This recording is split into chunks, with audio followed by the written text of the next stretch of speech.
Hello বন্ধুরা, চলে এসেছি একটি নতুন রেসিপি নিয়ে। আজকে রেসিপি হচ্ছে ছানার জিলিপি। তাহলে তোমরা দেখতেই পাচ্ছ আমি এইভাবে ছানাটাকে মাখতে শুরু করে দিয়েছি। ছানাটাকে এভাবে মাখতে হবে আর এইভাবে আস্তে আস্তে স্ম্যাশ করতে করতে ছানাটা একটা সফট ডোতে পরিণত হয়ে যাবে। এর মধ্যে আমি 3 টেবিল স্পুন ময়দা দেবো আর 3 টেবিল স্পুন আমি মিল্ক পাউডার অ্যাড করব। এটাতে আমি প্রথমে 2 টেবিল স্পুন আমি অল পারপাস ফ্লোর দিয়েছিলাম, মানে ময়দা দিয়েছিলাম। পরে আমার মনে হলো আরেক চামচ দিতে হবে, তাই আমি পরে আরেক চামচ অ্যাড করে দিয়েছিলাম। আর এভাবে আস্তে আস্তে একটা ডো তৈরি করতে হবে।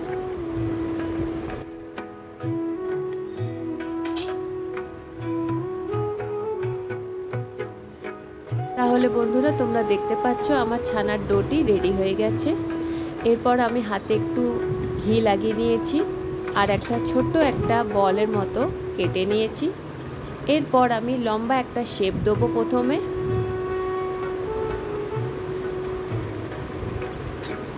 এটা একটু আস্তে আস্তে করতে হবে আর তারপর জিলিপি যেভাবে শেপের হয় সে শেপটা আমি এইভাবে দিয়ে দেবো।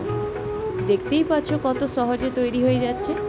আমি আবার একটি এইভাবে লই কেটেছি আর এভাবে আস্তে আস্তে ছানার জিলিপির শেপে দেওয়ার জন্য এটাকে প্রথমে লম্বা করে নিয়েছি, তারপর এইভাবে গোল করে জিলিপির মতন একটা শেপ দিয়ে দিয়েছি।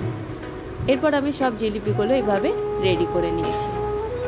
এরপর আমি একটা চিনির শিরা তৈরি করব।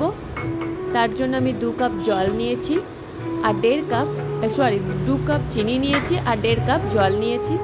আর তাতে দুটো যেটা এলাচ হয়, ছোট এলাচ, সেটা আমি দিয়ে দিয়েছি। আর চিনির শিরাটা একটু চিটচিটে হবে, কোনো তারওয়ালা হবে না, জাস্ট একটু স্টিকি হবে। এরপর আমি তেল গরম করে নিয়েছি আর তেলটা একটু হালকা গরম থাকতে হবে। সেই সময় আমি ছানার জিলিপিগুলো এভাবে এটাতে দিয়ে দেবো আর এগুলো এটাতে হালকা আছে এগুলোকে ফ্রাই করে নেব। এর মধ্যে দেখতেই পাচ্ছ হালকা গোল্ডেন কালার ধরে নিয়েছে। এরপর আমি সব জিলিপিগুলো ফ্রাই করে নিয়েছি। এরপর এগুলোকে সুগার সিরাপে 5 থেকে 7 মিনিটের জন্য একটু ফুটিয়ে নেবো, যাতে এগুলো একটু সফট হয়ে যায়। এরপর তোমরা দেখতে পাচ্ছ জিলিপিগুলো খুবই সফট হয়েছে আর বিশ্বাস করো খেতেও অসাধারণ হয়েছে। যদি ভিডিওটি পছন্দ হয় আমার পেজটি অবশ্যই ফলো করে দিও। আর যদি ইউটিউব থেকে দেখছো তাহলে আমার ভিডিওটা লাইক করে দিও, শেয়ার করে দিও আর আমার চ্যানেলটি অবশ্যই সাবস্ক্রাইব করে দিও। Thank you.